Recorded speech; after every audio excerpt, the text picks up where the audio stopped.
he gets transported to an entirely different world alone, where he is forced to fight with monsters and goblins to survive each day. Nothing changes though, as even back in his own world Haru was a total lonely loser with no bitches and a future darker than my black hole. No one ever paid attention to this dipshit because he never fit in with any of the class groups, which were divided into the group of nasty delinquents, the school hoes, the Sigma Sam Sulek followers, the disgusting sweaty nerds, and finally the good girls with a stick up their ass. He puts his head on the desk again, knowing that there is no place for a dork like him in this world, when suddenly all the classmates start acting like great idiots as they stare at a golden glowing circle emerging in the classroom. Since Haru is a dweeb just like you all, he has already read all the mangas and knows that they are going to get transported to another world. But it's too much work for him, so he decides to bail and literally tries to walk away from the situation. Unfortunately, the door is shut tightly by Flex Seal, so even with a lot of damage, he can't break the door to escape.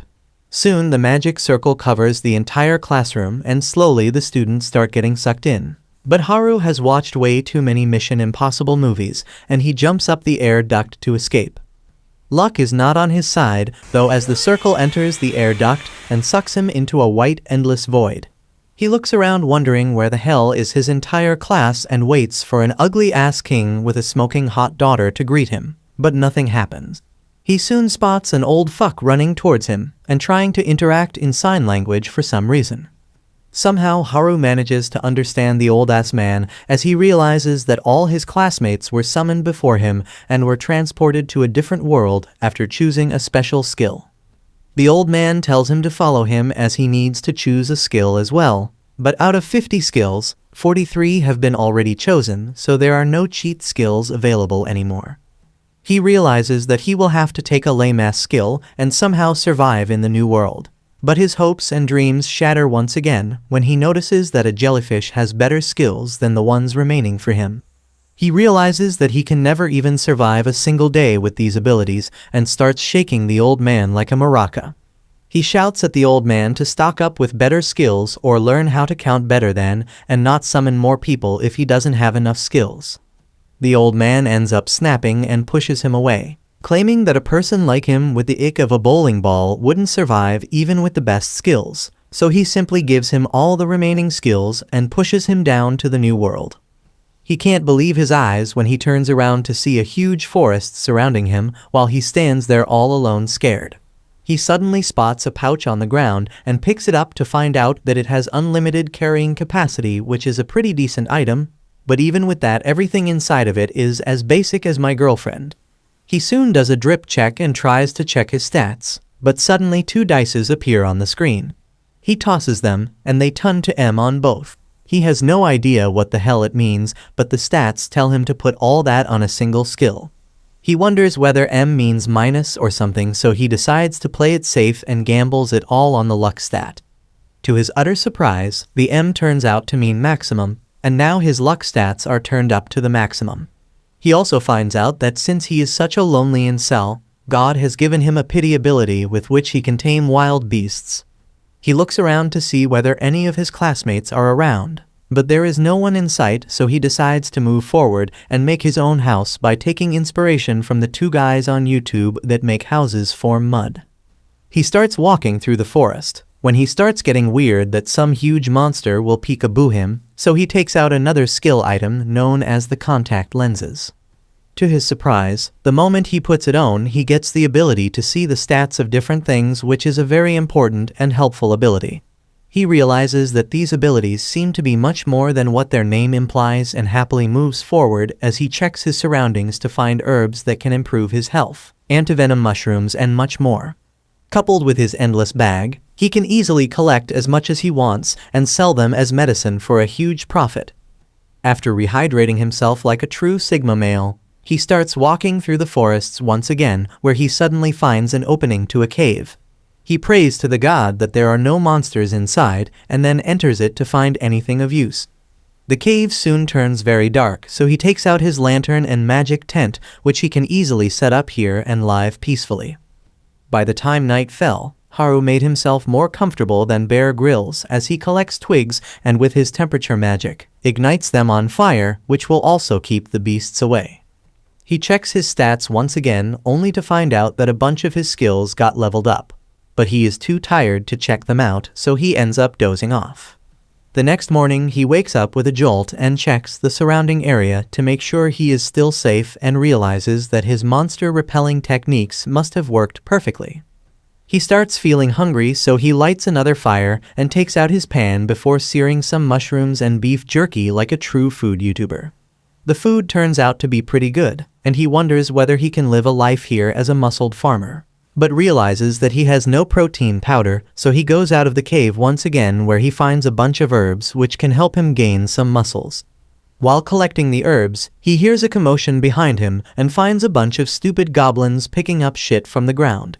He immediately gets scared like the massive bitch he is and hides behind some bushes, while the brainless goblins start singing Skibidi Toilet. That's where Haru draws the line and takes out his stick before he can get affected by that brain rot. He wonders whether his wood will be enough to deal with the two goblins, but just to be safe he puts on some protection, and then rushes towards them before hitting one of the goblins on his big fat head. This wakes something up in him as he starts whacking the poor beast like a pinata till he gets knocked out cold on the floor. The other goblin gets scared, but attacks Haru anyways. Fortunately for Haru, the goblin's attacks are pretty easy to read, so he easily dodges the strikes before whacking him on the head, and then firing a small magic blast that seals the deal. After that he washes his face as the sun starts setting and decides to head back home as he worked a lot today. After reaching back into his cave, he roasts some mushroom like a total hobo, and checks his stats only to find out that multiple abilities have been leveled up. This is a very good news, but at the same time he wonders what will the goblins do with him if they find him in an empty cave all alone. He quickly shakes the terrifying thoughts away and quickly warms up a little with some exercise before heading back to bed. The next morning, he wakes up once again only to find mushrooms for breakfast, which is getting annoying already.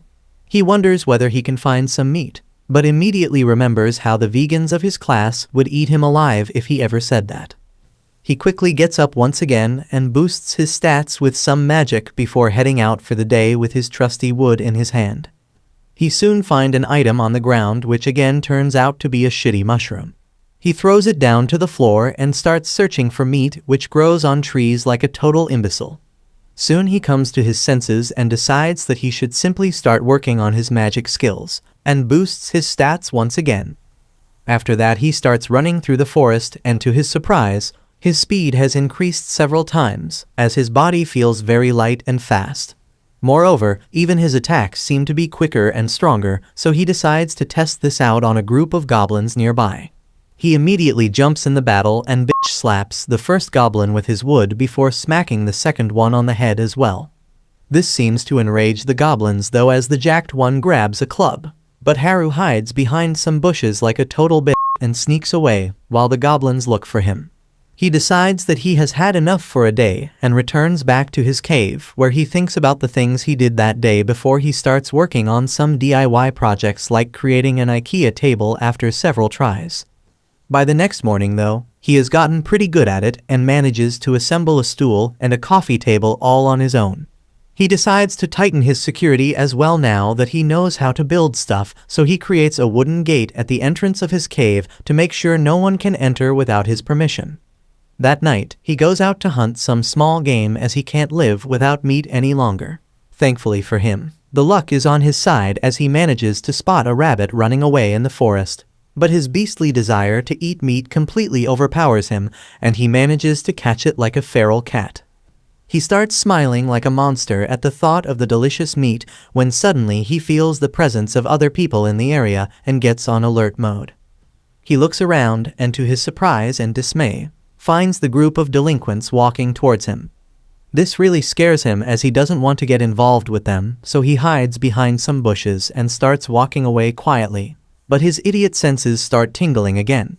He quickly uses his special sight abilities, which lets him see everything around him, and to his surprise, he spots the class thoughts walking towards him from one side, while the average Sam Sulek enjoyers and the creepy nerds walk from the other side. He decides that he wants nothing to do with them, when he suddenly spots the vegan girls led by the class president.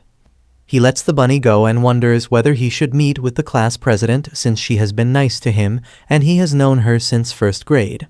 But he stops himself with sheer will as he thinks about how amazing it feels to be his own boss, and he decides that he will conquer this world alone. While celebrating his incel status, he ends up getting carried away and makes some noise which immediately gains the attentions of the delinquents. Scared that he will get discovered and wedgied, he immediately jumps into the bushes, hiding away from the delinquent. The smug cunt, however, notices that something is wrong and immediately walks over to the bushes to check. But thankfully a bunny saves Haru, while the delinquents turn away bored and leave. He decides to follow them towards a riverbank where they all sit down and start talking about everyday things that guys usually talk about. Haru is disgusted by their fatherless behavior and realizes that the class rep is very sensible and won't ever fall for guys like these. Suddenly, he notices that the delinquents have grabbed one of the nerds named Tanaka and are using him as Google to get all the answers about their abilities. They soon head upstream to find the rest of the classmates, but Haru is not interested in that, so he returns back to his cave and starts cooking up some shrooms while checking his stats. He notices that his loner skill got leveled up because he decided to stay away from his classmates, but even after this he is still level 3. This is probably because of his skill known as the Master of None, which is basically ADHD as he can't focus on leveling up a single skill.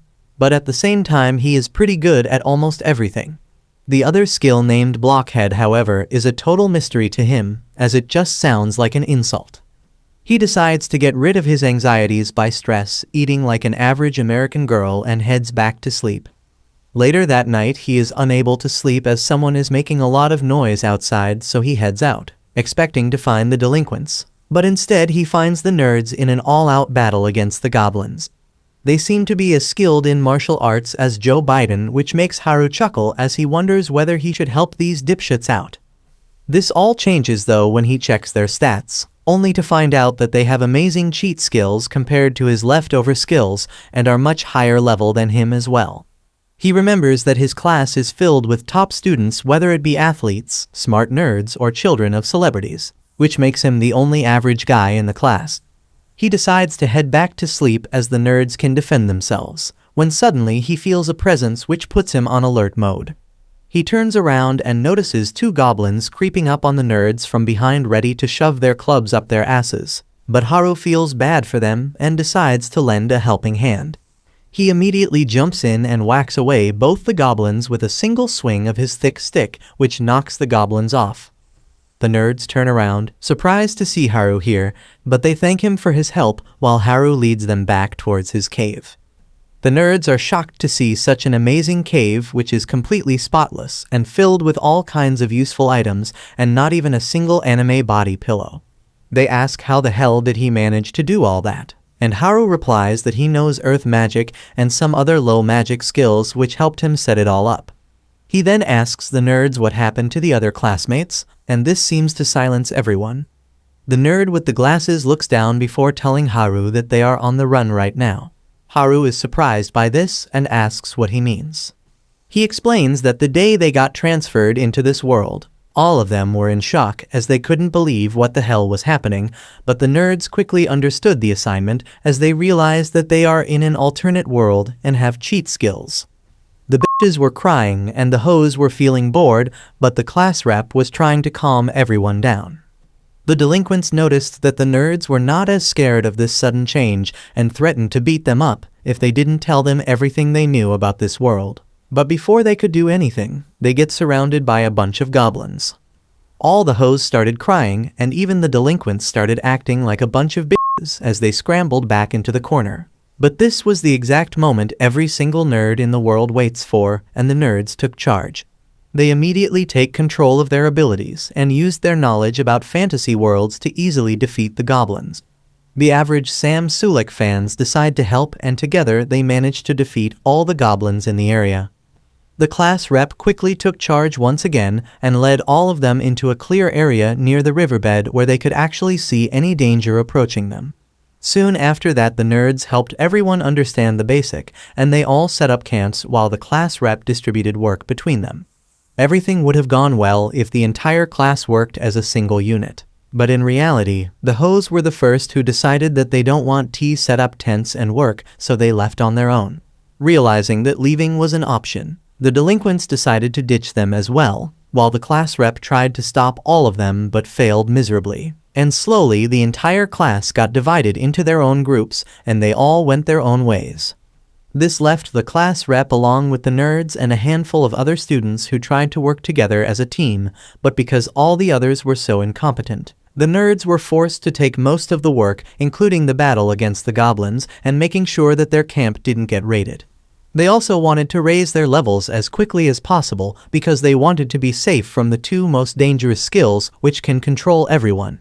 Unfortunately, both of the skills were taken by the delinquents who can't be trusted, and the only way to escape that spell is to have high level of magic resistance. The delinquents quickly learned about this as well, and to counteract what the nerds were doing, these useless wastes of oxygen started leveling up as well to make sure that their skills reign supreme so that they can take control of everyone else. The nerds told this plan to the class rep, who decided to train and get leveled up as well. Finally, after a couple of days, the delinquents managed to learn the mind control skills, and to their surprise, they conveniently found the class rep walking nearby. These worthless degenerates immediately try to use their spell on her, but the class rep had other plans and tased the shit out of them, forcing them to the ground. The nerds helped carry them back to the camp where their plans were revealed, and so the delinquents were kicked out of the group. Unfortunately, this was not the happy ending they were expecting, as these zero-ick losers decided to attack their own classmates and started burning down the camps and chasing after the nerds to teach them a lesson. The entire camp was destroyed as no one dared go against the delinquents with the mind control abilities, and this really broke the nerds who worked so hard for the camp. Moreover, the class hoes started showing their honus as they blamed the nerds for everything, as they shouldn't have picked a fight with the delinquents when they couldn't back it up. Slowly, the entire class turned against them, and only the class rep spoke up for them. But because the situation was too awkward, they decided to leave. Haru was amazed after hearing all this and hugged them tightly, claiming that they are actual heroes, and decided to treat them all to a party where they stuffed their faces with shrooms like Mike Tyson on a podcast. The next morning, Haru bid them farewell with a bag full of shrooms, while the nerds asked whether he would want to join their team as he fits the closest with the nerds.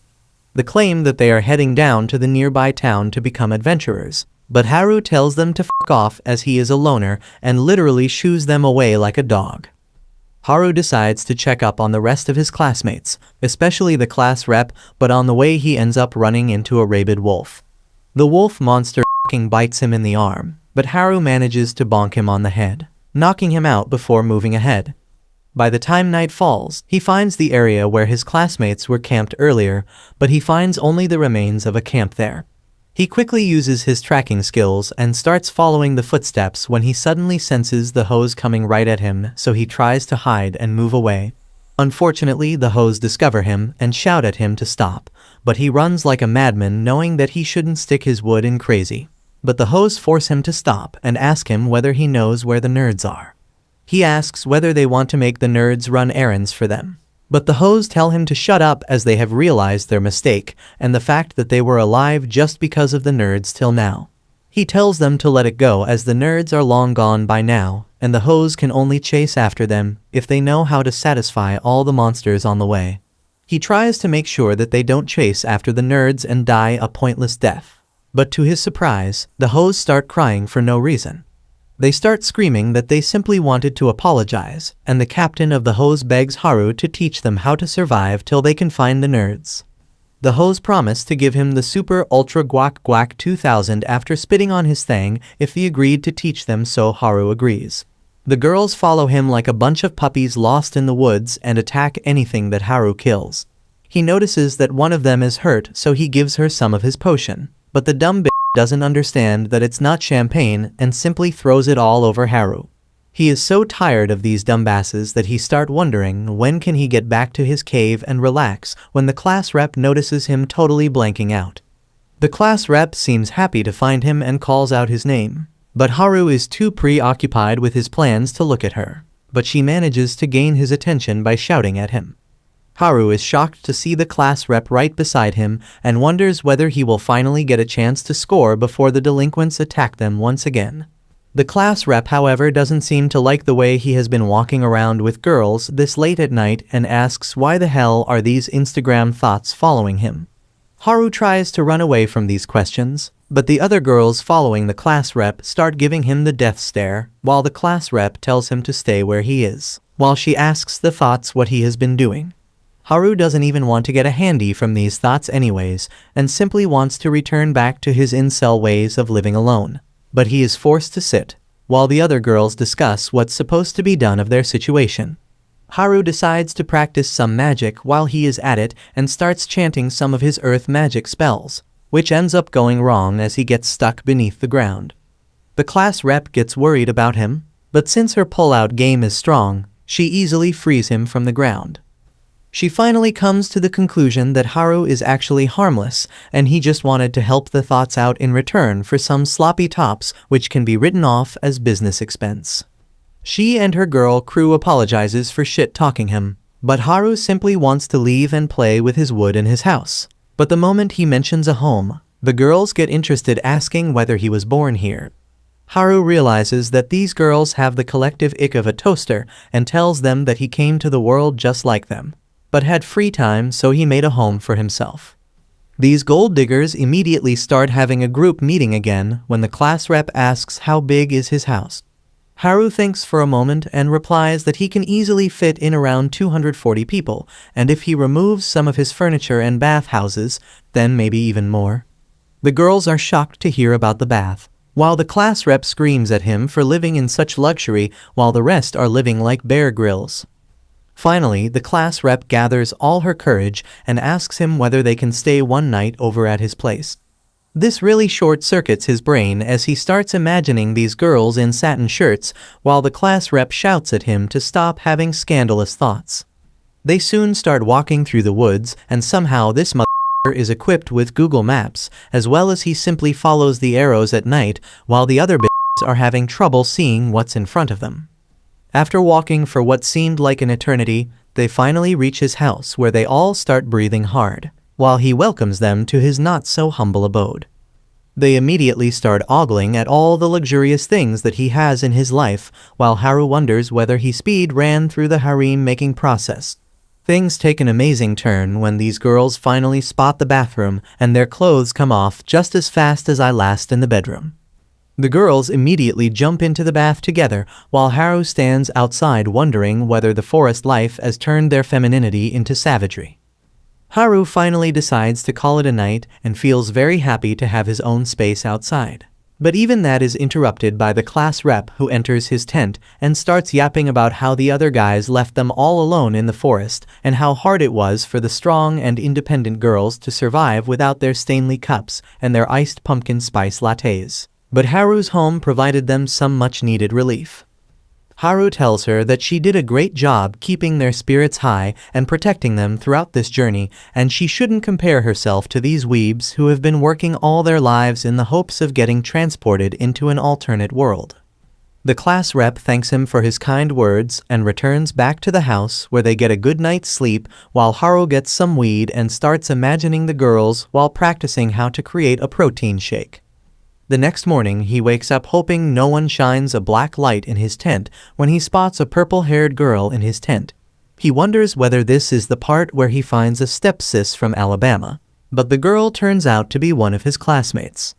She tells him to get ready for breakfast as they have cooked some mushrooms and fish, which really shocks him as he ends up knocking her head with his. He runs outside and starts chowing down on the fish like a hungry piranha, while the class rep asks why is he acting like he has never seen a fish before. Haru tells the bitch to shut her trap as he has been going to the river every single day and watching the fishes while eating his shitty mushrooms. The class rep asks why didn't he catch them, but Haru replies that the fishes are slicker than his wood last night, which makes it very hard to catch them. He asks how the hell did they catch these fishes, and the class rep replies that they have experience handling slippery things and also they have magic. One of the girls show him how she uses lightning magic to Pikachu the shit out of the fishes, which excites Haru, who asks her to show it to him one more time. The girl produces the lightning ball once again. But this time he walks up to her and covers the lightning in a plastic cube before throwing it in the water and killing all of the fishes. This really excites him, and he even learns lightning magic this way. The girls are a little confused, but he explains that with his packing magic, he can learn elemental magic. The class rep realizes that it literally sounds like a cheat skill, but Haru replies that the old fuck who calls himself he god gave him very shit abilities, and this is just a loophole he found. Later, while the girls were playing in the water, he asks the class rep about her plans further on. The rep replies that they plan on finding their way to the nearby city and then find work over there. Haru thinks for a moment and claims that right now they are not very strong and independent and will need to raise their levels. The thoughts get mad at this as they are wearing skimpy clothes, which obviously means that they are empowered. But Haru knows that they are nothing more than dumb harlots. The class rep asks whether he can help them raise their level, and Haru immediately agrees and begins their basic training. When he asks about their levels though, he finds out that the lowest level amongst them is 16, which is crazy because he is still level 7. He wonders what he can teach them when they are already much stronger than him, when suddenly the bushes behind them rustle. Haru calls for their attention and reveals that a bunch of wolves have been hiding and waiting for their chance to bite their juicy peaches, and as a test, he asks them to fight.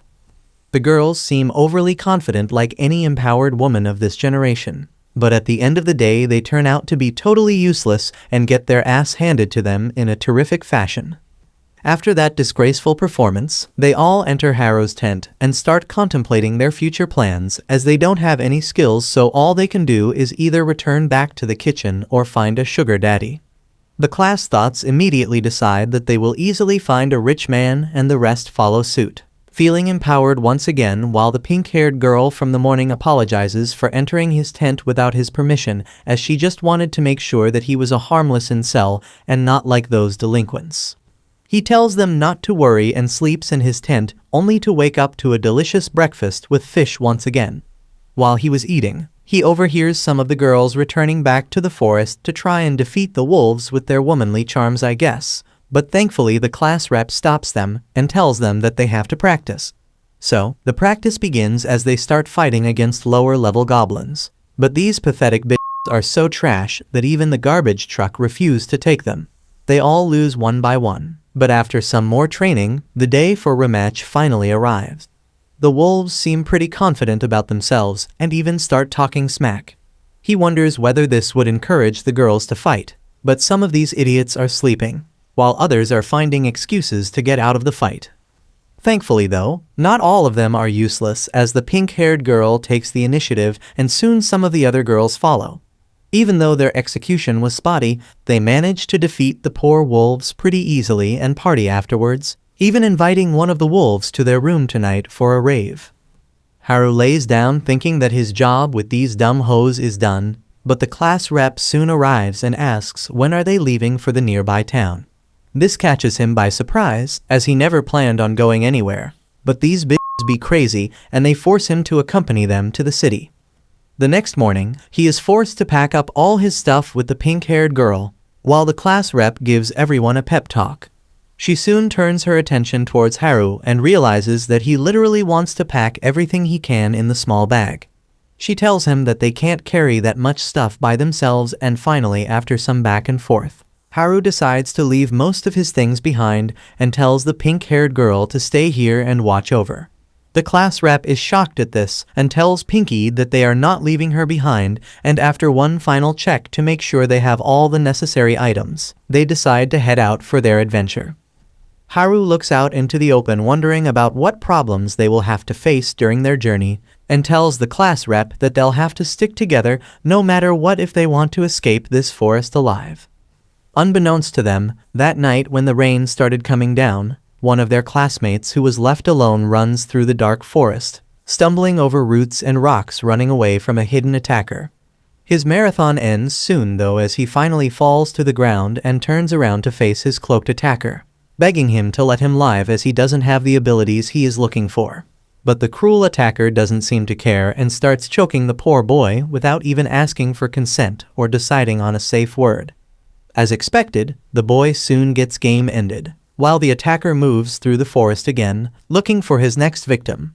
The next morning they continue their journey through the forest as Haru realizes that he needs to stay with the girls at all times to make sure they are safe from the delinquents who are after them. They decide to try and leave the forest as soon as possible as they were not feeling safe inside.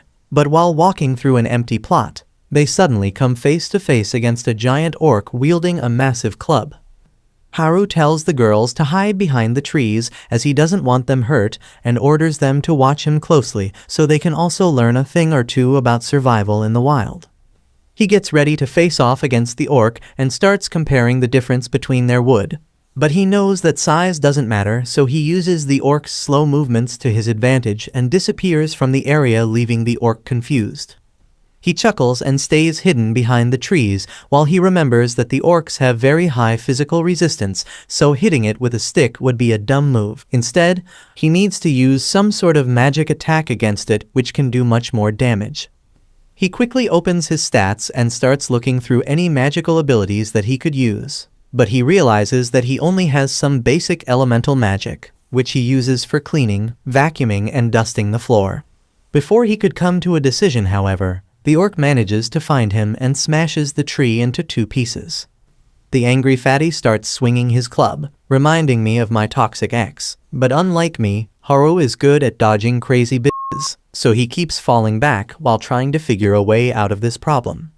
Finally, he takes advantage of the orc's pea-sized brain and with some fancy moves, appears behind the fat idiot, smacking him in the dome with his stick, proving that stamina is better than size.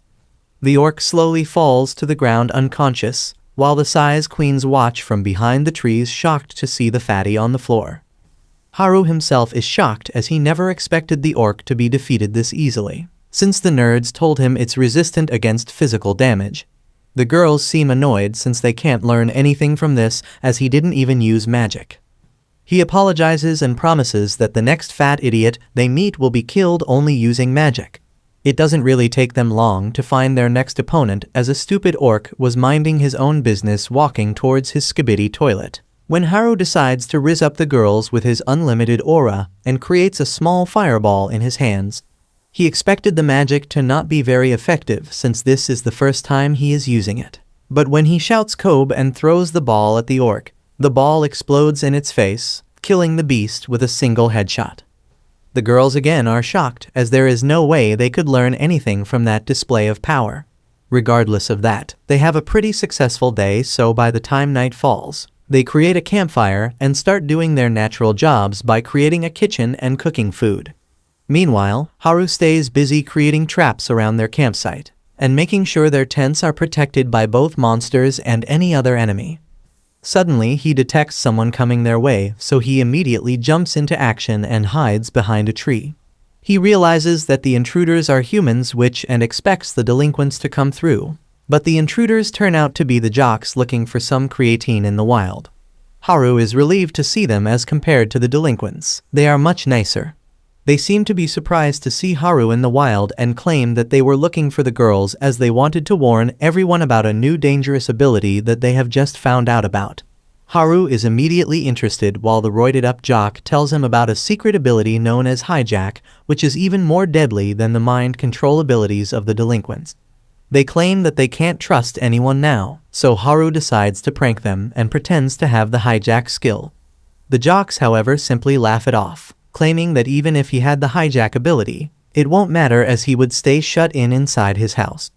Haru takes offense at this and claims that he actually has an ability called servitude, but the jocks claim that it's 2024 now and they don't vibe with the whole slavery thing even in the South. After that, they bid Haru farewell, telling him to be on the watch against the person with this hijacking ability as they walk off into the forest to look for some protein shake.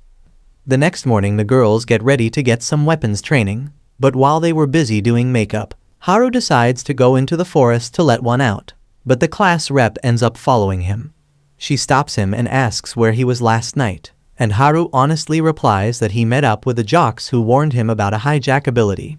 The class rep immediately looks a little pale as she starts squirming before bowing her head down and apologizing for hiding something important. Haru is not a dumbass though, as he already guessed that she probably has the hijack ability.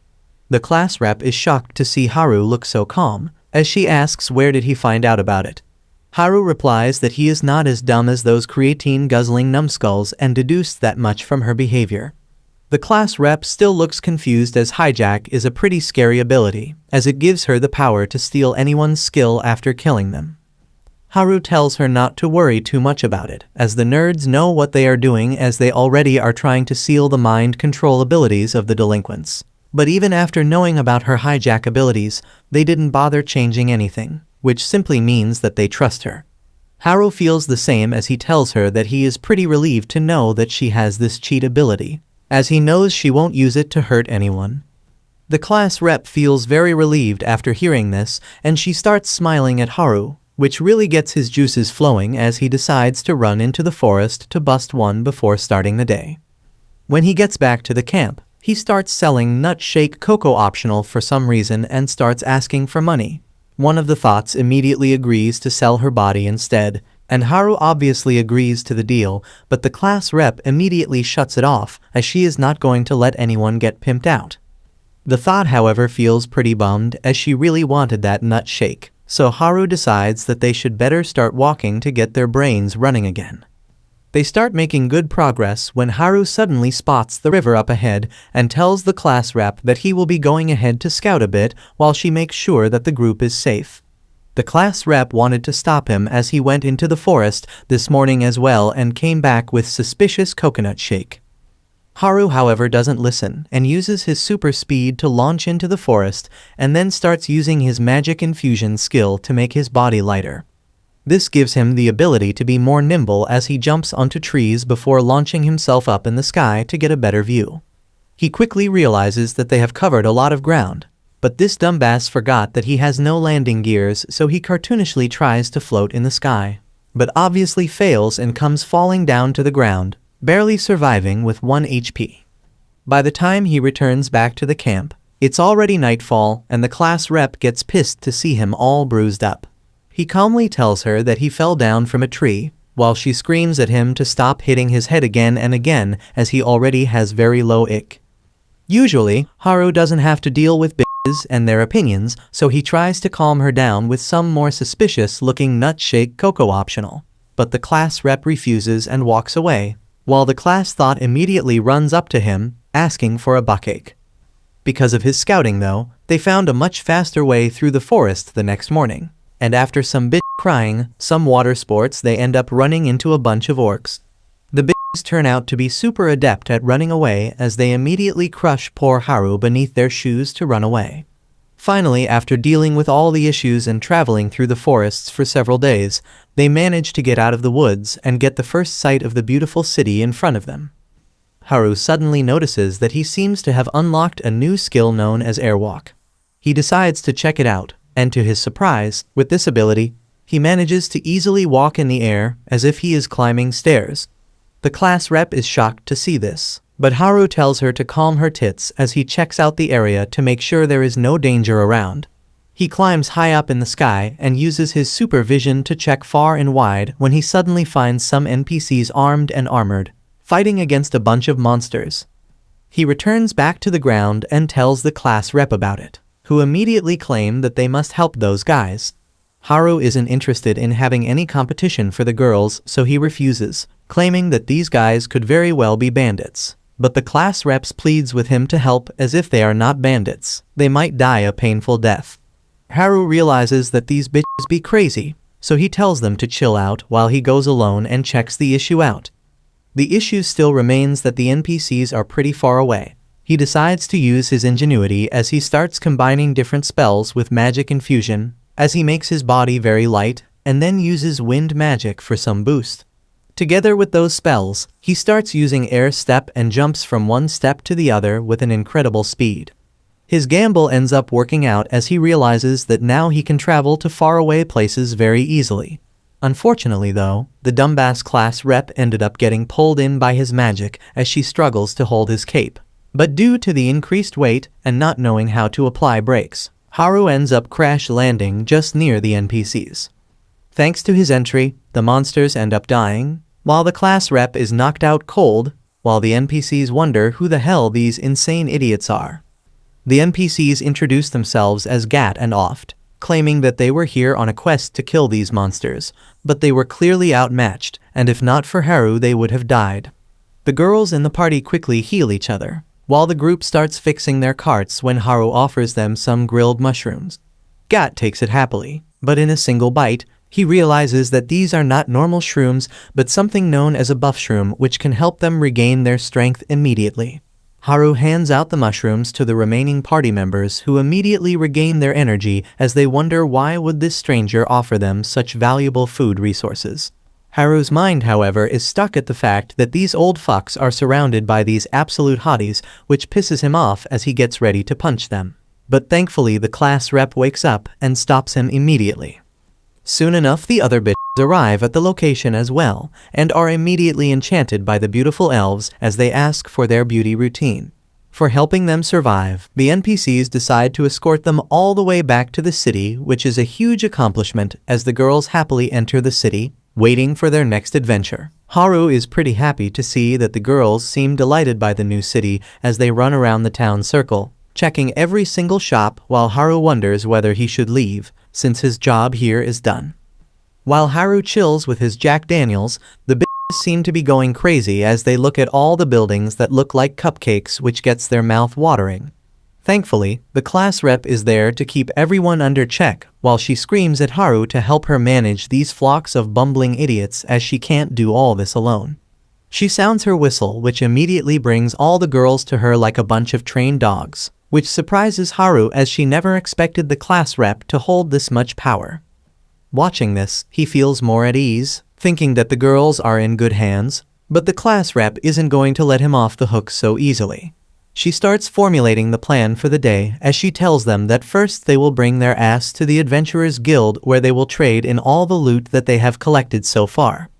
With the help of the money obtained, they will register themselves with the guild, and after that get a good night's sleep on a comfy bed. Everyone seems to be on the same page till here, but then the class rep mentions that a few days later they will also start asking around for any information on the class nerds. But this makes the class thoughts pretty mad as they want to find the nerds as soon as possible, so that they can apologize for shitting on them for no reason. The class rep apologizes, claiming that she obviously wants to find the nerds as well, while Haru jumps in asking whether the class thoughts want to give the nerds a good sloppy top. A little while later they finally arrive at the Adventurers Guild, but it is much scarier than they ever anticipated. They were expecting a place filled with girls with big plots and happy welcoming faces, but instead they are greeted by a bunch of grown men looking hungrily at them as they wonder who the hell are these newbies. Thankfully Oft emerges from the stairs and calls Haru in, claiming that the guild master wanted to see them, so Haru tells the class rep to wait outside, while he enters the guild all on his own. As soon as he enters inside, all the adventurers start staring at him, while Gat directs him to go inside where he finds an angry-looking guild master who asks whether he is the Haru who fought against the wild beasts. Haru gets scared and wonders if he should simply run away, but he decides to bite the bullet and nods in agreement. Suddenly, the entire atmosphere changes as the guildmaster starts shaking his hands, thanking him for saving the life of this party, as without him Oft's party would have been dead. Haru is pretty shaken up by this meeting, but decides to head downstairs where he finds an open reception. He decides to trade some of the emerald crystals that he harvested along the way. The four-eyed girl at the counter claims that she can appraise the crystals and give him a fair price for it. So Haru decides to try his luck and pours a huge sack of crystals on the table, which totally shocks the girl who wonders who this man is. After that, Haru feels like a total baller, as he claims that he has even more crystals ready. But the girl claims that they don't have the capacity to check so many crystals right now and asks for a day's time. Haru agrees to that and starts walking back to the main room, where he finds out that the girls have already gotten registered at the guild. The adventurers seem very surprised as almost all of the girls are already level 30, which they were not expecting at all. But Haru knows that he has trained the girls enough that they can't even defeat a level 40 adventurer easily. Finally, one of the class thoughts pushes Haru inside to get registered as well, and even though he didn't have any plans on working as an adventurer, but he still decides to try his luck as this is the time where he can impress all the girls and kiss his incel life goodbye. He proudly enters the room where a blonde girl checks his stats, but calls him a loser, claiming that you need to be at least level 10 and also be in a party to even register at the guild. This totally breaks poor Haru, who falls to the ground as he starts begging for a second chance. But the girl tells him to grow up and start looks maxing, as that is the only way he can ever get into a party with his ugly face. She tells him that he can only start adventuring solo once he reaches level 20, and he won't even be called a proper adventurer till he reaches level 30. He realizes that there is no way he can get a party because of his loner skill, and he can't even go solo as he is not even close to level 20. This totally breaks him, as he wonders whether he will always stay a loser. The class rep feels really bad for Haru, so she cheers him up, and they all soon make their way towards the hotel to spend the night.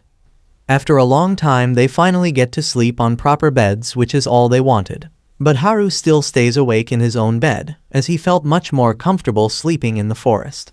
The next morning, everyone goes outside to explore the town since it is pretty safe. And even Haru decides that he should just get the money from the emeralds and head back to the forest, as the girls should be safe now. But unfortunately, the girl at the reception alongside her superiors all apologize to Haru since they don't even have enough money right now to pay for all his emeralds. The guildmaster walks out, claiming that he brought so many emerald crystals that they didn't even have enough manpower to count it properly, let alone pay for it. So he asks Haru whether he would like to get paid in installments. That is totally fine by Haru, as he loves capitalism and receives a hefty bag of $5,000, which totally shocks him. He seems pretty satisfied by what he has earned, but obviously the moment a loser gets money, all the girls start becoming leeches as they all celebrate and get ready to shop as if it was their money. Gat, on the other hand, is a true brother who tells Haru that he should ditch these hoes and get some actual ones, as he knows a place. Immediately, Haru's mouth starts watering since he has been practicing for No Nut November and edging for 23 days over his skibidi toilet. The class rep tries to stop him, but he ignores her and starts walking with Gat while dreaming about all the girls he will find. But he is disappointed yet again to see an old worn-down shop at the side of the road. Haru looks pretty disappointed, but Gat promises that this shop sells only the best items found in the dungeons. Haru soon starts looking through all the items on sale and realizes that Gat wasn't lying, as these items are definitely pretty unique and interesting. This sends him on a shopping spree as he starts trying on different weapons, armors, and magical items while he puts them all in his cart when, after shopping for an entire day, his eye falls on a special necklace. He asks the weird guy what this necklace does, and he replies that it can fuse multiple items into one. Haru thinks that it could be pretty useful when the class rep arrives at the spot, telling him to chill out with his shopping and head back to sleep. Unfortunately, Haru ends up slipping and accidentally fuses all of the items together. The weird guy/girl is horrified at this as she cries, claiming that he can't fuse before purchasing as all those items are worth over $60,000. This shocks Haru as he goes into depression, while Gat tries to negotiate the price a bit, while the class rep apologizes, claiming they only have $50,000. A couple of days pass by after that, and Haru is still depressed as he is broke now, and there are still so many things he wanted to buy. He doesn't even go out to hunt for more crystals, as he can't go on quests before turning level 20, and he can't even try to merge with the girls as the class rep will catch him and put him back in his towers. After thinking for a while, he decides that now is the time to leave the city life behind, so he grabs Harry Potter's invisibility cloak and walks right past all the girls in the area. After leaving the tower, for some reason this giant dumbfuck removes the cloak and starts running like a crackhead across the streets and decides to parkour his way out of the city walls. But he is not as cool as he thinks he is and breaks his nuts on top of the walls, while the sports girls from his class watch him slowly slither down the wall in pain with the knowledge that he will never become a father. His plan fails spectacularly and he is sent back to the tower, and the next day the class rep tells him to stay back and be a nice boy as a punishment for trying to run away. Haru pretends to agree with her orders and promises to stay put, but the moment they are off, he quickly gets his cloak and simply walks through the city once again. But this time he keeps his cloak on. He simply walks past the giant dim sum-looking mother at the gate and soon exits the city walls and starts running towards the forests. On the way he spots a destroyed village and a bunch of goblins nearby, which he ignores since he is no hero and keeps making his way towards the jungle. On the way he also spots a carriage being robbed by a bunch of men, and he stops for a moment wondering whether he should help, but realizes that these things probably happen every day in this world and tries to ignore it. Before he could run away though, one of the robbers throw a spear at him which he dodges while the others get ready to attack. He tells them that he just wants to be alone, but they start making fun of the way he speaks, which brings back some old memories, and in his anger he literally starts roasting them. The robbers soon decide to fight back and start using their special abilities to attack him, which could have been dangerous. But these idiots were just bots who could only spam a single spell and soon tire themselves out. Soon enough a bratty girl walks out the carriage and introduces herself as Mary the noble girl and thanks him for saving her from the bandits and begs him to accompany her for the rest of the way as she is scared that more bandits might attack her. In return she offers him a guac guac 2000. And even though Haru wanted to return back to the forest, he can't skip on an offer like that and agrees to escort her through the dangerous forest, wondering what monsters are waiting for him along the way. Soon, they reach the city, and Haru doesn't get what Mary promised him. He becomes impatient and thinks that he should have not accepted her request as he paces up and down the waiting room in her castle. He decides to go back to the forest immediately, but Mary comes down after changing into some fresh clothes and acts upset that Haru is trying to leave even though she is planning to treat him very well. He has no choice but to go along with her, and to his surprise, her way of saying thanks is better than he expected. She treats him to a full-course dinner that would make vegans choke and die. He begins deep-throating the meat like a savage, and Mary is irritated by his lack of manners. Anyway, she rewards him with a pouch of money and a VIP identity card that can allow him to enter and exit the city as he pleases. However, much to her irritation, Haru doesn't pay her any attention cause he is busy gulping down the food. The next day, he gets surrounded by the class rep and other girls who want to know where did he spend the last night. Haru tells them that he got invited to the house of this town's mayor, and assures them that it was not because he was trying to escape to the forest. The girls believe him and then leave for the forest themselves to level up and get some resources. Once they are gone, Haru gets ready to leave the city as well, and this time, he is confident that the identity card is going to get him through everything. Before leaving, he buys some stuff from the weird guy's shop and some food for his comfortable loner life in the forest. He also writes a note for the class rep so that she doesn't get angry, saying that he is going to look out for the jocks since he is worried about them. Since it is not completely false, Haru thinks that this would be enough to keep the class rep from looking for him. With that, he heads to the gate and shows the big dim sum his identity card to get out of the city legally. He feels at home in the forest with the wild creatures and monsters living freely. He misses his home and thinks that he can finally become a loner like he was born to. Again, just then, an orc attacks him from behind, but Haru easily knocks it out with his staff. However, he finds it odd because orcs are not supposed to be found in the outer parts of the forest. He thinks that something fishy is going on here and walks deeper into the forest, where he finds a huge blood stain on the ground. Haru panics a bit, wondering if this blood belongs to the nerds, which is unlikely because they are masters when it comes to things in another world. He thinks that it is most likely the blood of the jocks or the delinquents, and decides to follow the huge trail of blood. He finds the jocks severely injured and his heart breaks, thinking that they may have picked a fight with the delinquents and ended up dead. However, he sees one of them is still breathing, and he immediately throws all the healing potions he made from the mushrooms on them. He wishes that they can recover because Sam Sulek would, and his wishes are answered as the leader of the jocks opens his eyes. Haru leads them all to his cave, where they tell him what actually happened. They tried confronting the delinquents to protect the girls, but then suddenly, Tanaka, who was supposed to be their pet nerd, backstabbed them. He killed all the delinquents and even stole the op weapons that they received on coming to this world, and they had no choice but to run away from him. However, he caught them, and they were no match for him. The jocks say that Tanaka was terrifyingly strong, and he was looking for the class rep with an unshakable determination. Even the muscleheads are smart enough to realize that Tanaka is looking for the hijack skill that has to be with the class rep. Haru is shocked that the jocks can actually think, and they tell him that Tanaka lost track of class rep, so he beat them to an inch of their life, believing that they would go to her for help. However, the jocks were ready to sacrifice themselves and instead, they crawled towards Haru's cave so that he would be lured there, and Haru would be able to do something about the situation. They ask for his help to defeat Tanaka, And while he didn't want to get involved with others initially, he can't back out of this fight.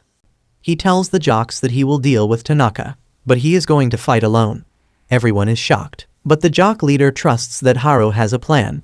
Haru tells them to hurry to the town and keep the girls safe, while he deals with the situation here. He knows that having the jocks on his side would boost his chances at victory, but if all of them were to die in the battle, the girls would be left defenseless. That is why he thinks that fighting Tanaka is his cross to bear, and he plans to get stronger quickly. He starts forming a strategy to counter the powerful weapons that Tanaka has taken from the jocks. As he has seen while fighting the bandits, weapon skills are strong, but there is no way to stop them once they start. That is why he decides to come up with a new skill that has no weakness. Just then he spots some goblins sniffing the blood trail and decides to use them as experience points. He quickly takes down the high-level goblins, but they die in one hit and don't give him anything much. Haru wishes to fight a stronger enemy, and then suddenly he senses a powerful monster nearby. He turns around to find a goblin king who charges at him without a warning. Haru can only dodge the goblin king's ruthless attacks and realizes that he is using some kind of weapon skill. He knows that one hit and he would be sent to see his maker, but he decides to defeat the monster and become stronger. He combines the various skills he has and strengthens his staff to take down the Goblin King with just one hit. He is pleased with his strategy and growth when suddenly an even stronger monster appears behind him. It is a level 50 Goblin Emperor, and Haru realizes that he can't do anything against it if he fights it head-on. So he does exactly that and charges at the Goblin Emperor with the new Gambit skill he has developed. He manages to hit the Goblin Emperor, but his attack did almost no damage. The monster gets back up and then walks like Jackie Chan in Drunken Master, before suddenly attacking Haru, just grazing his face. Haru keeps dodging the flurry of the Goblin Emperor's attack and then lands a counterattack as he sees an opening. He managed to bring down the monster's health bar down considerably, but it uses a healing skill to restore its health and even increases its strength. The monster then sends a flying slash at Haru, sending him crashing into the trees behind him.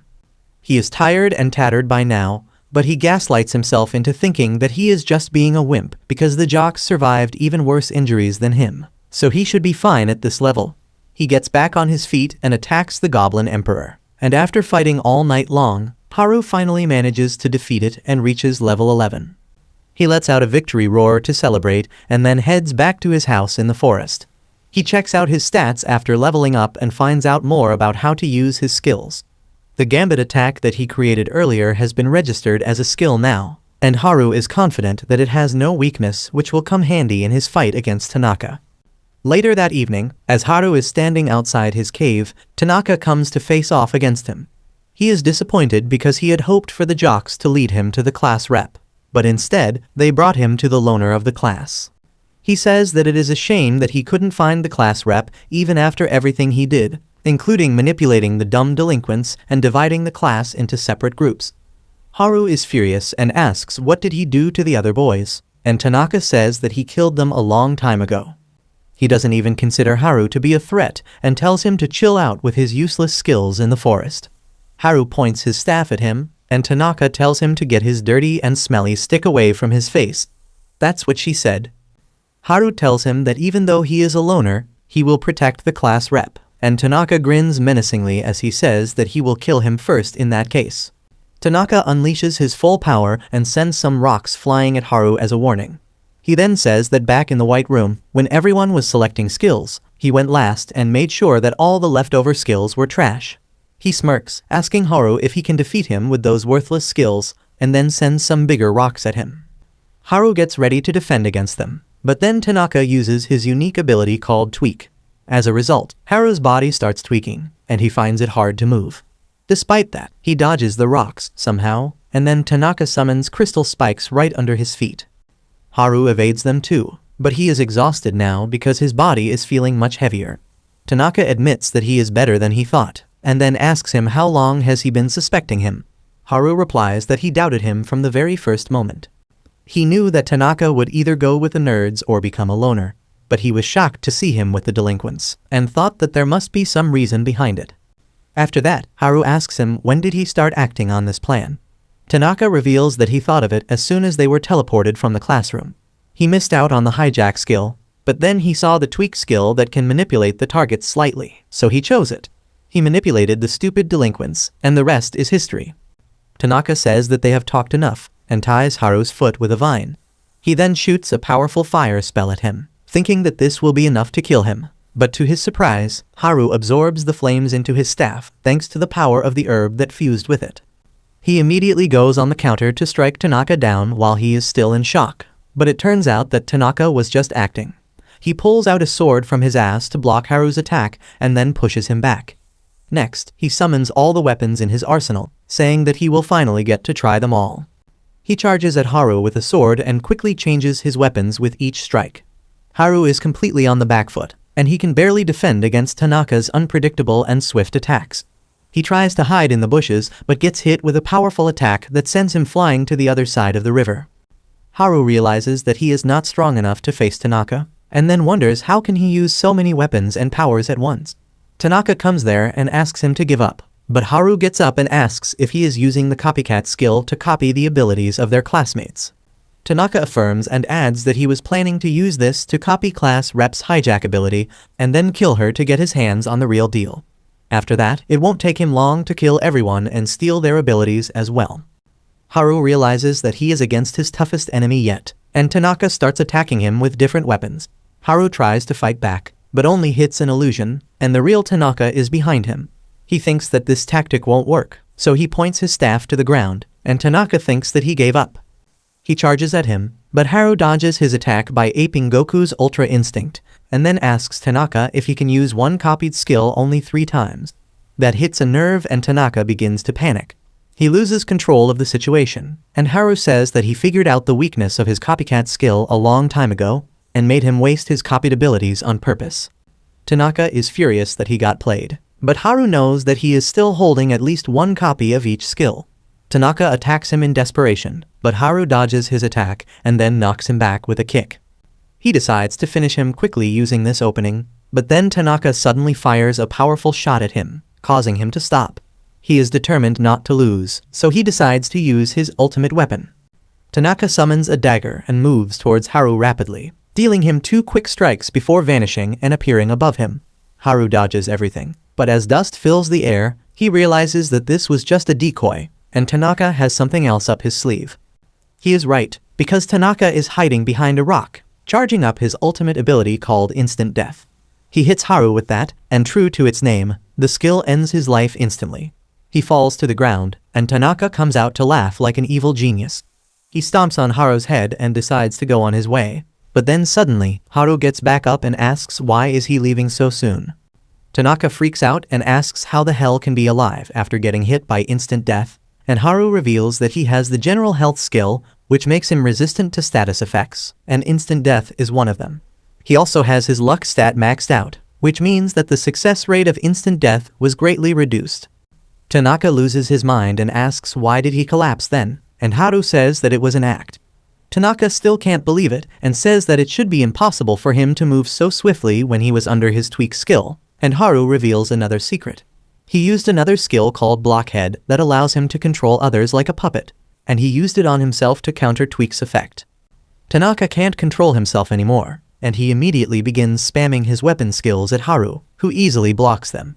The nerd falls to his knees, unable to believe that his perfect calculations failed.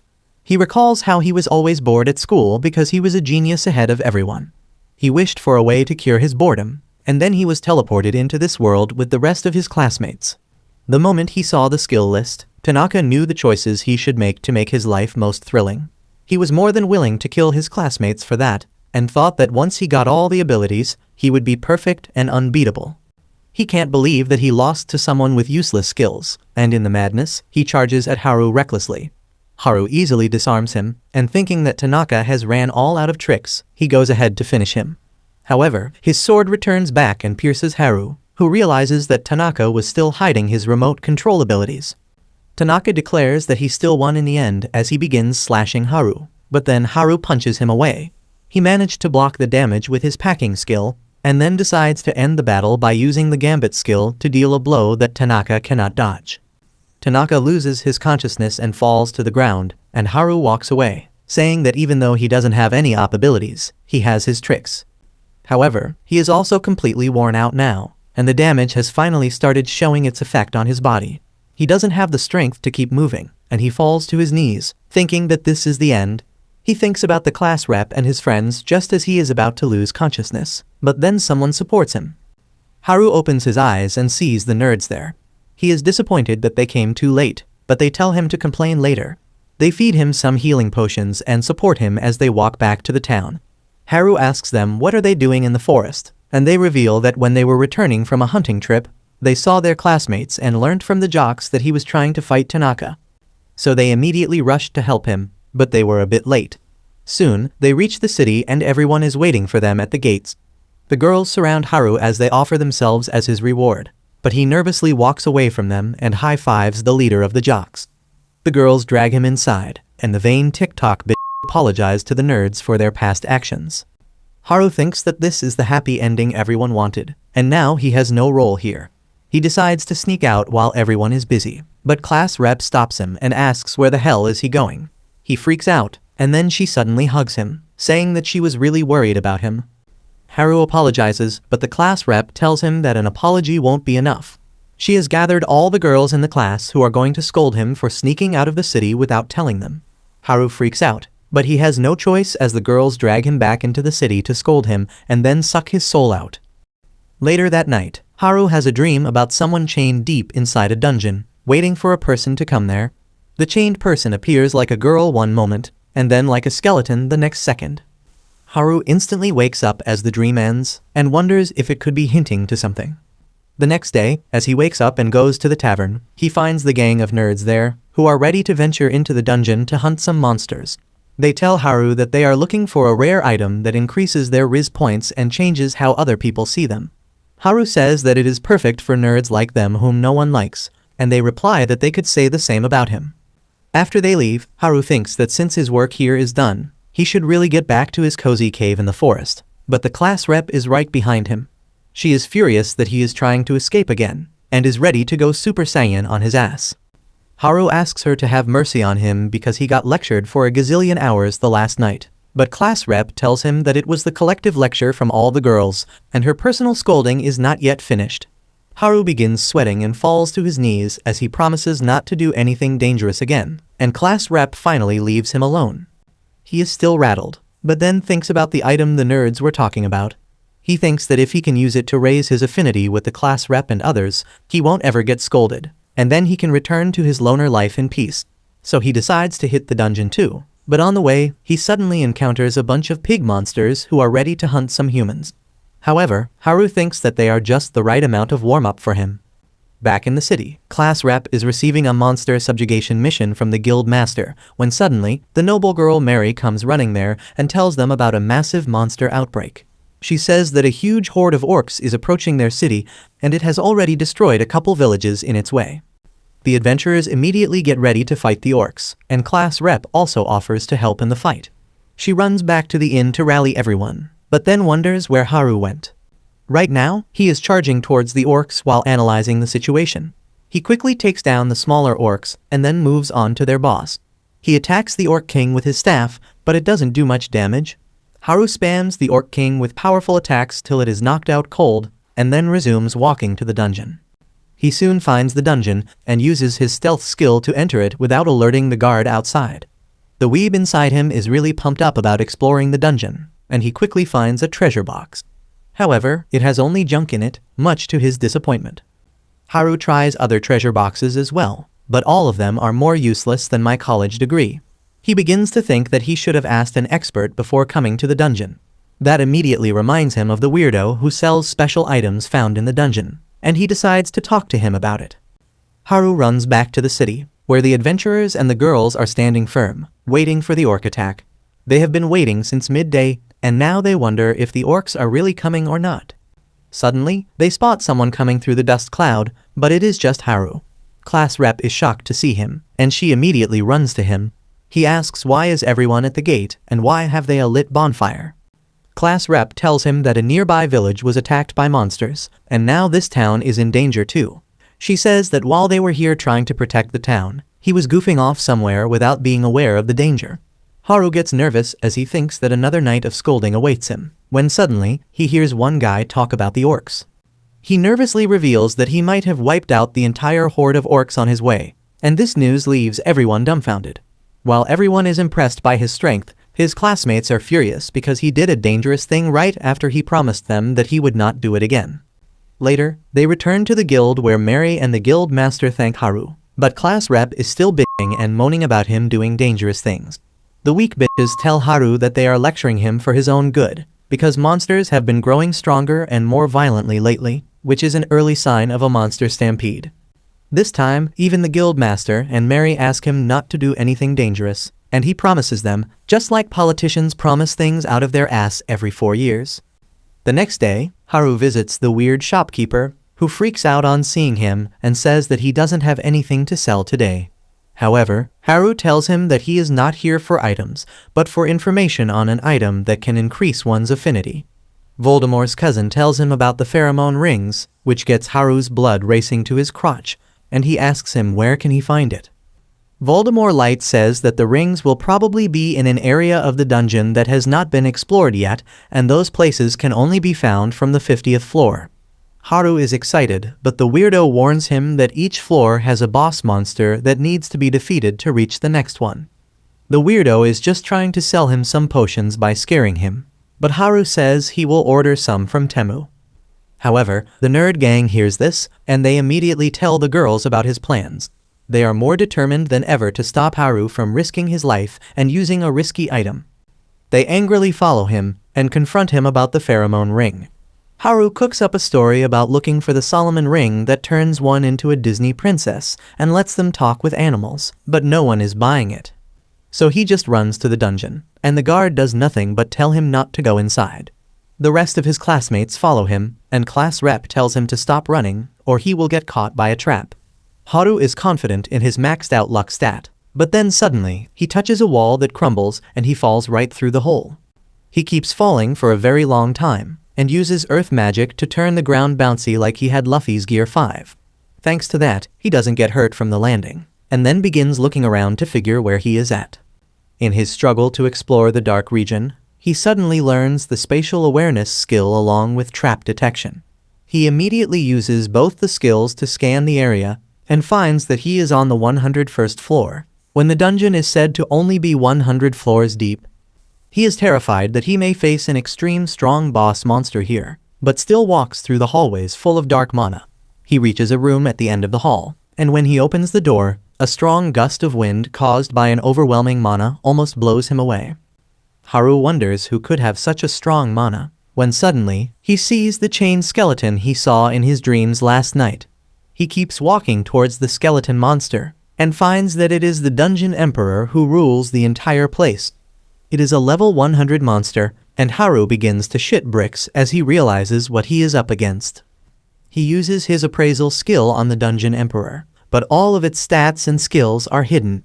Whatever is revealed is enough to terrify him to the core, because the Emperor belongs to multiple races of monsters like Lick and Dullahan. Haru thinks that he can't beat the Dungeon Emperor in long-range combat, so he decides to quickly move near it and deliver a surprise blow. However, the boss monster easily blocks the attack, and Haru decides to use its overwhelming speed against it by using his gambit skill.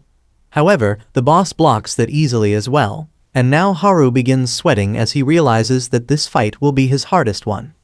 Despite that, he is determined to find a way to find a weakness of the Dungeon Emperor and defeat it.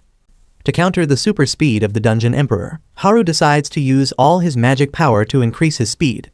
He rushes towards the Dungeon Emperor and strikes it, but it easily blocks the attack.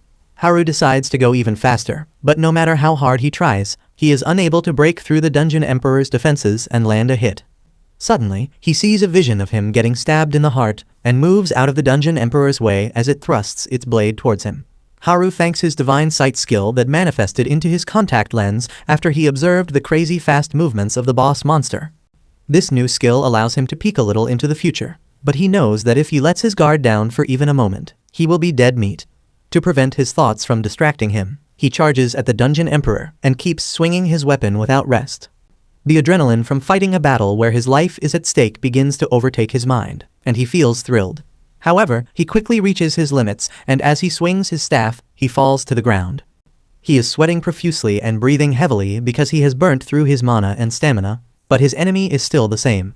He tries getting up as the Dungeon Emperor walks towards him, but there isn't enough strength in his legs. Luckily, the Dungeon Emperor just waits for him to recover his strength.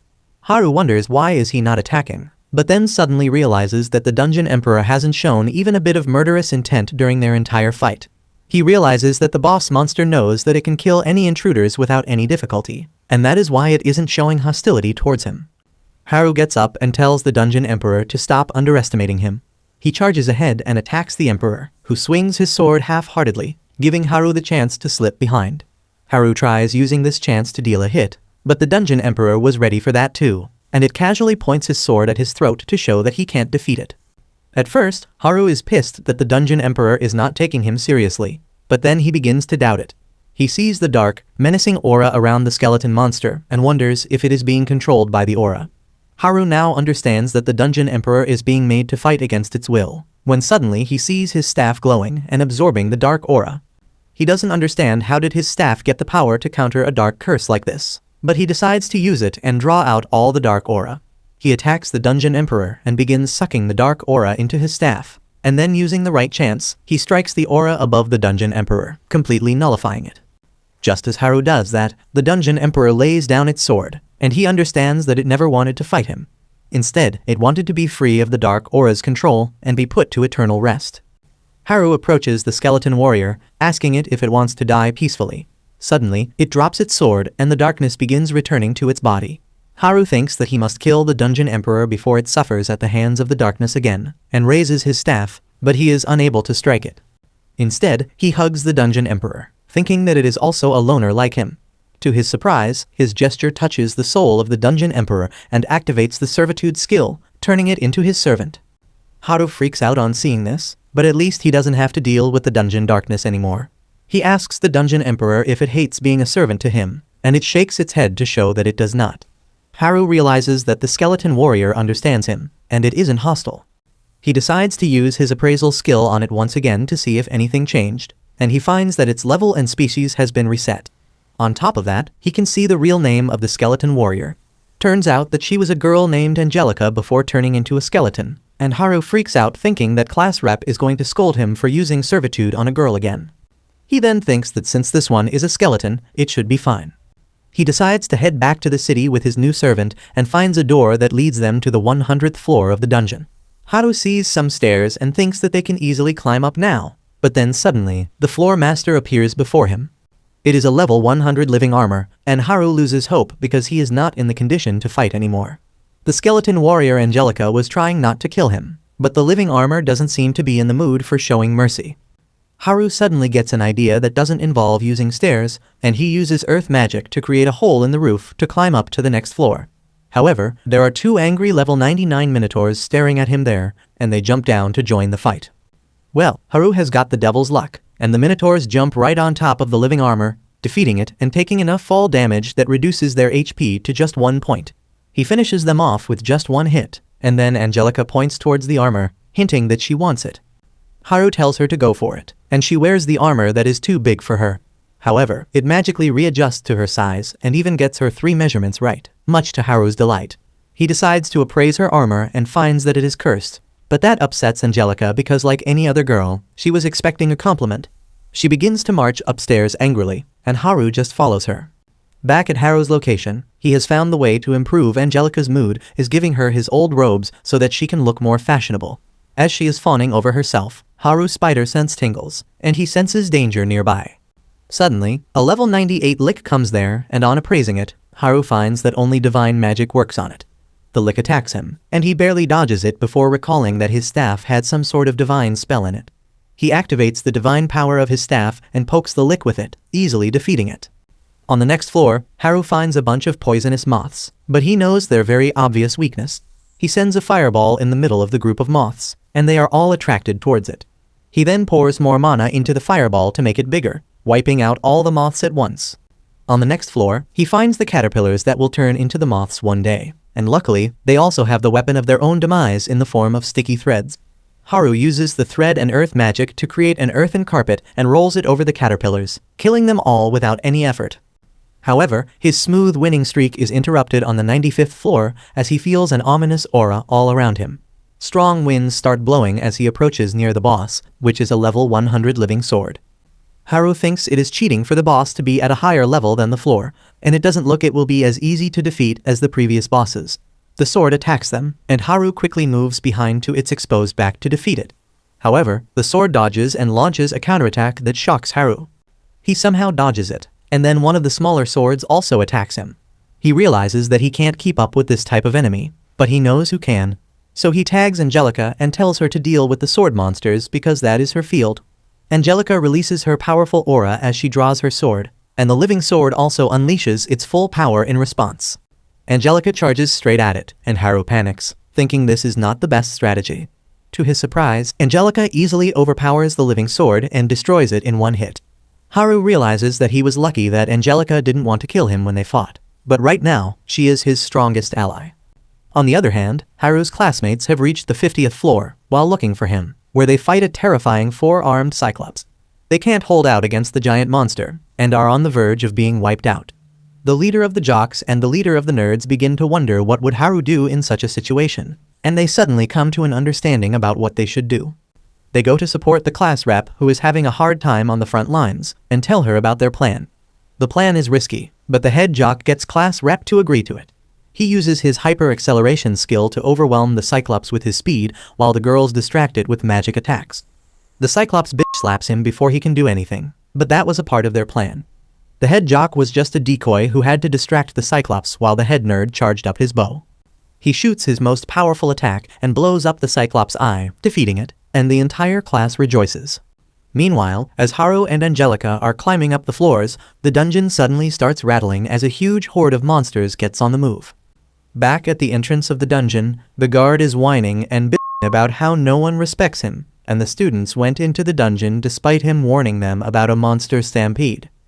Suddenly, all the rats in the dungeon run outside, and when the guard turns around, he is shocked to see menacing slime monsters coming towards him. He freaks out and runs to the Adventurers Guild and informs the guild master that the stampede has begun. The noble girl Mary is also there along with some experienced adventurers, and they are all worried about the stampede.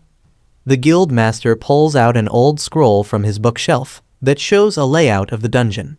He explains that dungeons are kind of like living beings, and they grow by expanding downwards into the ground. Once they reach their final floor, their growth spots and a huge number of monsters are spawned, who rush outside because the dungeon can no longer contain them. The scroll also says that the only way to stop a stampede is to kill the dungeon boss on the lowest floor, because defeating the boss will make all the monsters disappear. The adventurers ask who can even do that, and Mary immediately thinks of Haru. Suddenly, the earth rattles as the monsters begin attacking the city. The guild master sends one adventurer to evacuate the citizens, and the other one to rally all the adventurers and soldiers at the city gate so that they can defend it. Inside the dungeon, Haru is still climbing up without any difficulty. He finds a bunch of griffins in one floor, and he throws them some poisoned fish. The griffins eat them up immediately and soon fall unconscious on the floor. Haru just hits them and turns them into XP, and then heads upstairs. Back at the city gates, the adventurers have fended off the first wave of the stampede, but many of them have sustained serious injuries. Mary is worried now, and suddenly, one of the adventurers remembers that the students went into the dungeon earlier today, and Haru was with them. The guild master thinks about it, and says that Haru is probably the only one who can kill the dungeon boss and end the stampede. He wants to deliver this message to him, and everyone wonders who will do it. They stare at Mary because she is the only one who is not contributing anything to the fight, so she might as well be a messenger.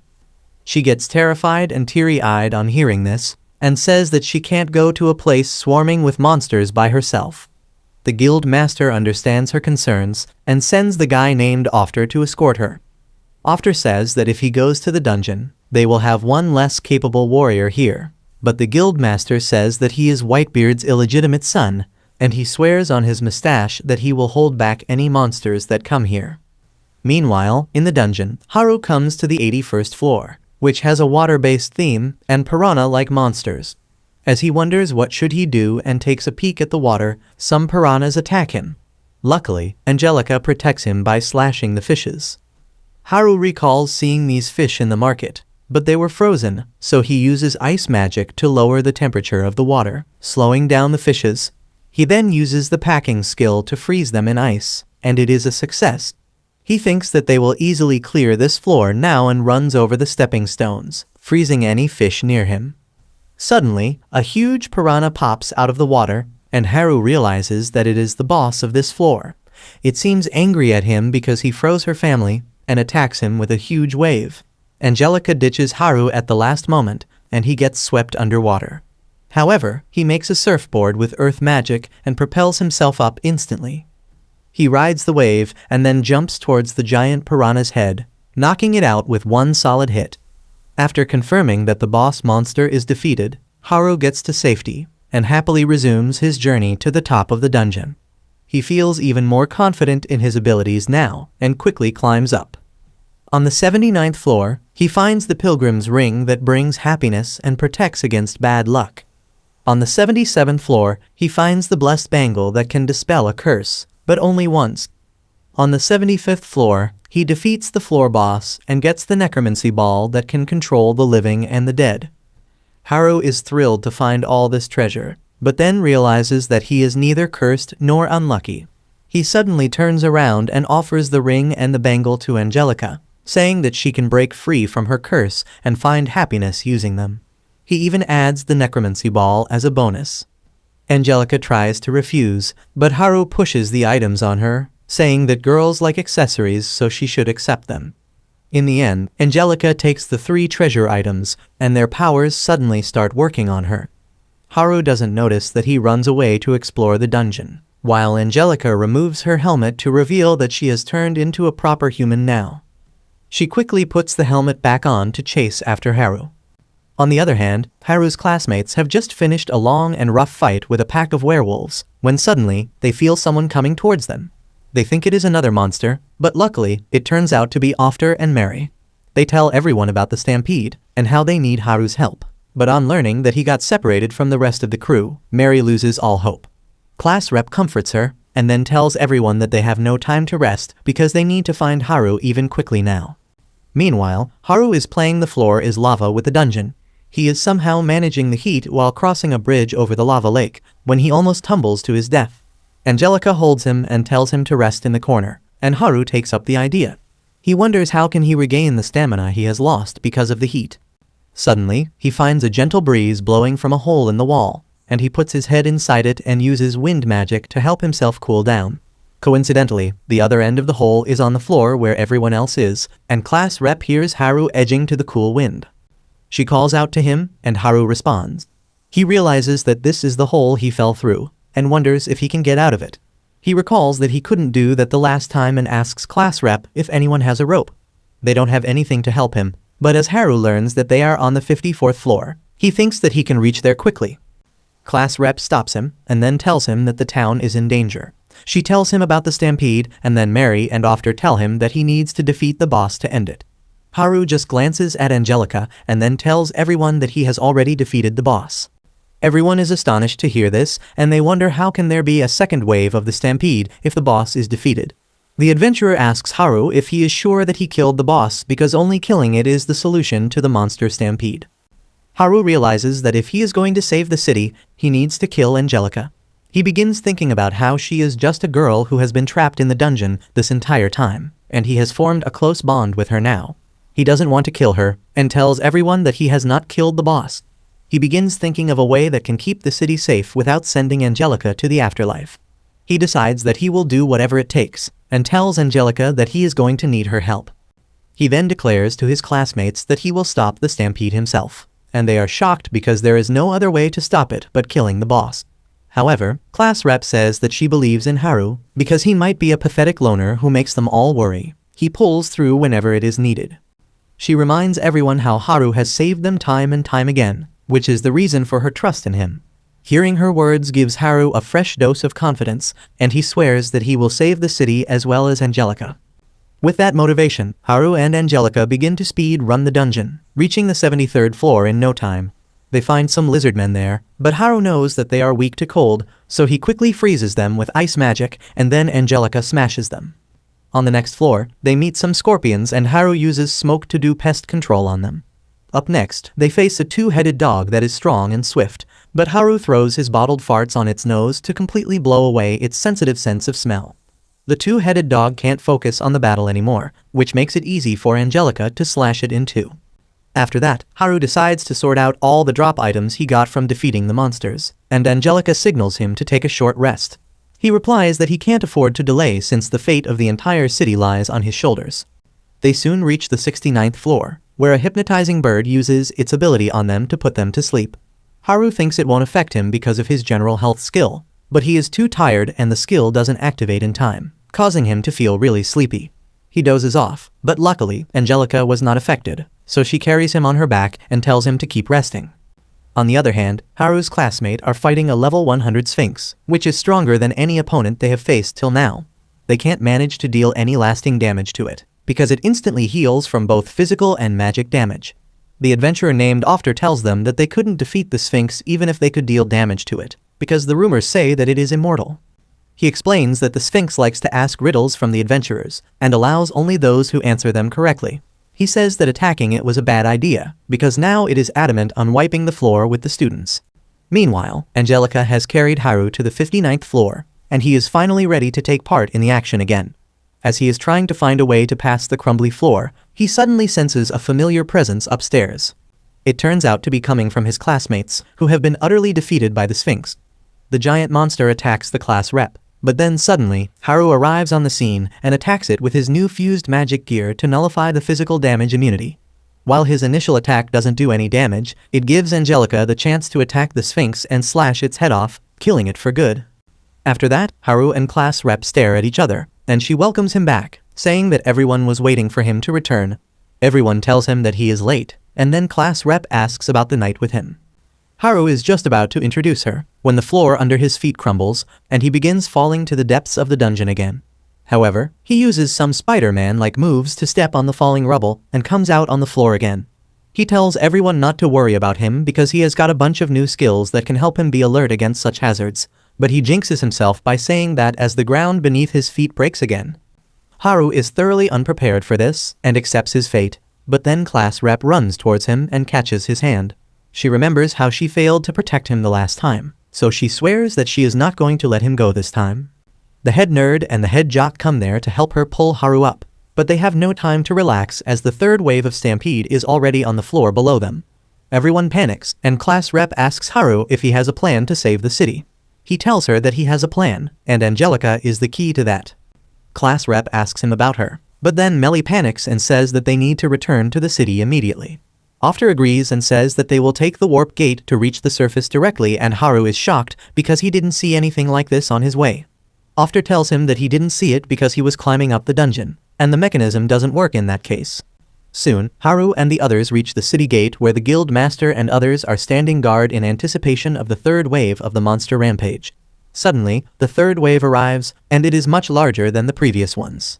As the monsters flood the plains and griffons take to the sky, the adventurers crap their pants because the previous two waves were just teasers, and this is on a completely different scale.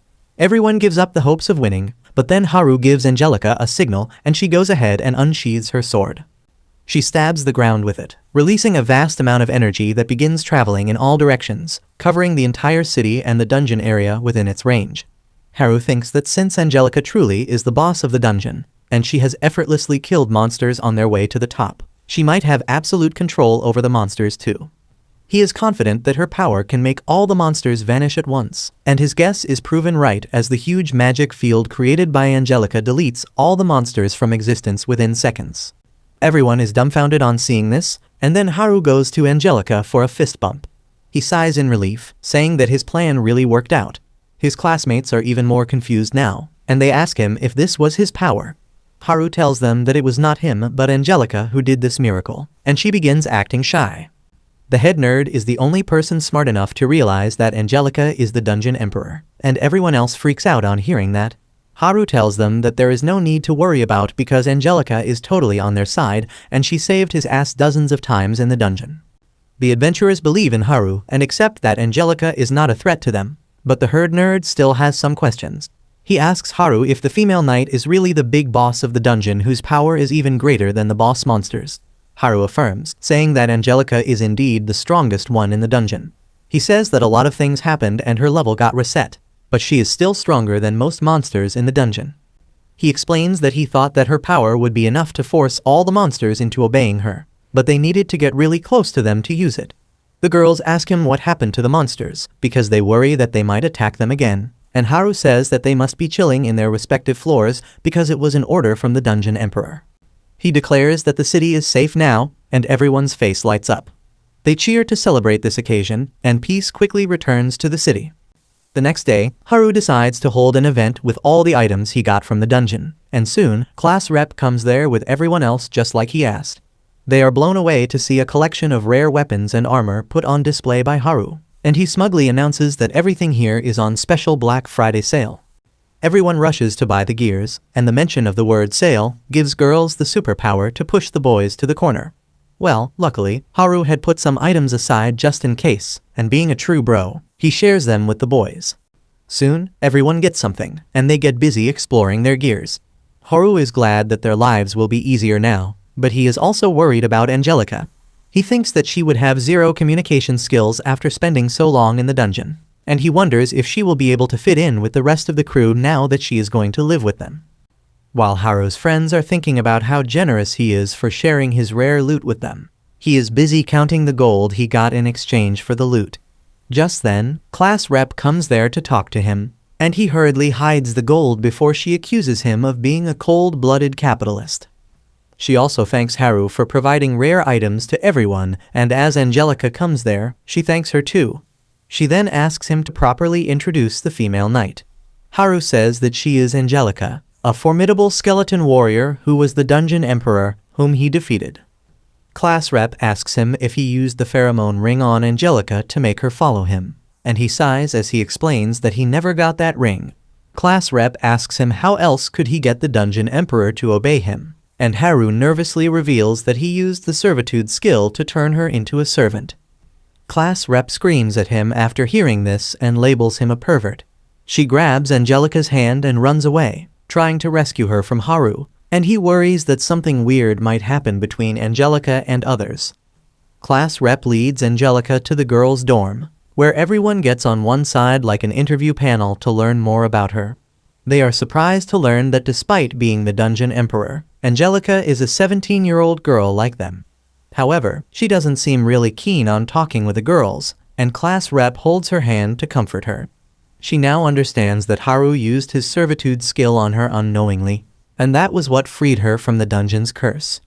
She pities the poor girl and decides to help her bond with everyone, and for that, she immediately leads her to the bath halls with other girls. Angelica is smitten on seeing such a huge bathing pool where she can get with all the other girls. While everyone starts stripping, she has trouble taking off her armor. Class rep goes to help her, thinking that even though Angelica is a skeleton, every girl deserves a good wash. However, when she finds a normal human leg underneath her stockings, she is dumbfounded like the other girls. They help her remove her armor fully, and their jaws drop to the floor as they find that Angelica is a pretty blonde bombshell. Meanwhile, Haru is relaxing in his room, thinking that even though he didn't find the pheromone ring, his level went up by 6, and he earned a lot of useful skills too. He thinks that since he could not have ended the monster stampede without Angelica's help, he is not strong enough, and he should train some more. The next day, he enters the inn very cheerfully and asks the class rep if he can go back to the forest for some errand.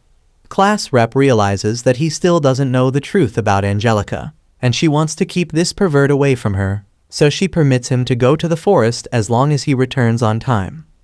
Haru is delighted to hear that and asks Angelica to come along, fearing that she will get bored in the city. She is ready to come with him, but class rep freaks out, thinking that the two of them will be alone.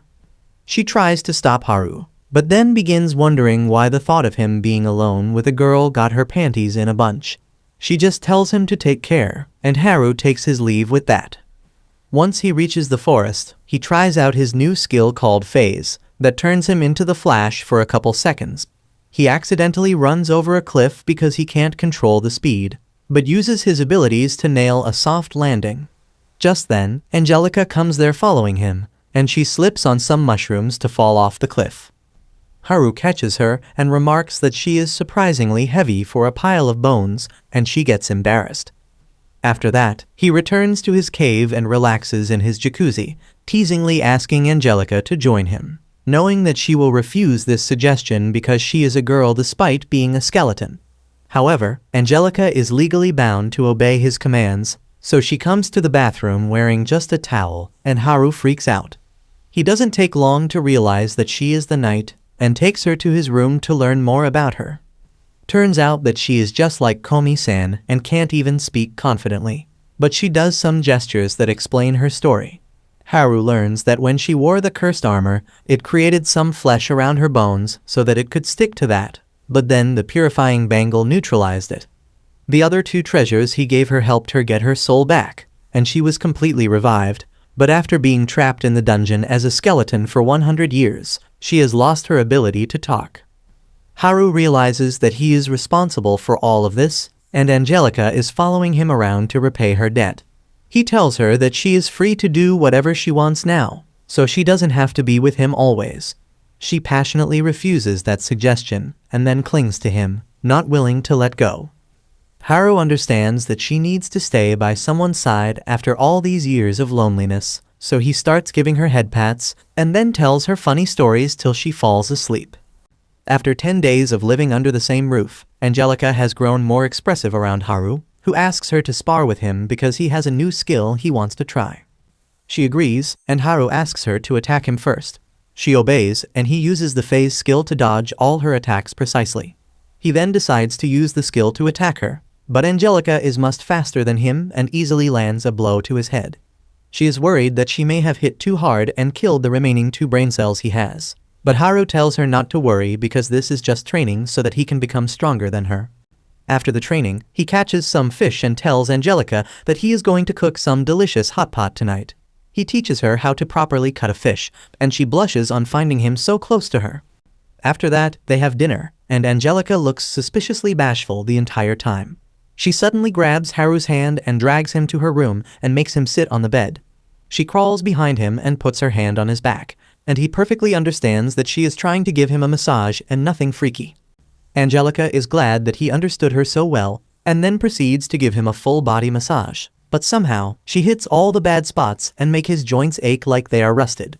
Haru stays quiet because he doesn't want to hurt her, and Angelica is still not satisfied in her quest to show him some gratitude. He asks her to accompany him if that's the case, and they head outside to watch stars. Haru pats her head to thank her for being so caring, and Angelica suddenly turns red. She gets away from him, and then nervously tries to say thank you, but the words don't leave her mouth. She is embarrassed, but Haru consoles her, saying that he understands that she is trying her best. The next day, they head back to the city, and it starts raining on the way. Haru grabs Angelica's hand as they start running. Once they reach the city, the rain has gone, but they are still holding hands, and the girls start teasing them, asking if they have gotten that close. The girls swarm Angelica to learn what happened between her and Haru, while the boys surround Haru and call him a traitor for getting a girlfriend when the rest of them are single. He shoos them all away, and then Angelica comes to him. She tries to say something, but he asks her to relax and heads towards the dungeon. Suddenly, Angelica asks him to wait in the faintest whisper, and the astonished Haru turns around immediately. She thanks him in another faint whisper, and then heads back to the girl gang. On seeing her like this, Haru realizes that no matter how many people surround you all the time, at the end of the day, everyone is a loner struggling to survive in the world. That is why his faith in staying a loner for the foreseeable future grows even intense, and he decides to head on his own adventures.